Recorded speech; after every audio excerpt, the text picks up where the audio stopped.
Qual a sua história com a música? Você também é musicista? Me conta um pouquinho aí. Então, eu também sou musicista, né? Como profissão, já tem alguns bons anos.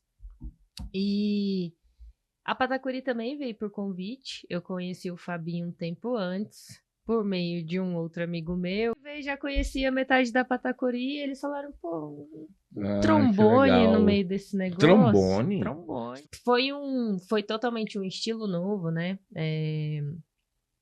Tocar com o Fábio, entrar no samba. Eu não tocava samba, eu tocava jazz, rock, né? Tava numa outra linguagem na cidade. A gente se conhece bastante, mas Brasília também é muito panelinha de estilos musicais. Então, às Uhum. vezes, a gente conhece muito mais a galera do jazz e não tem noção de quem tá tocando samba na cidade. E vice-versa. E aí, por Sim. exemplo, tem músicos que às vezes eu falo pro Fábio que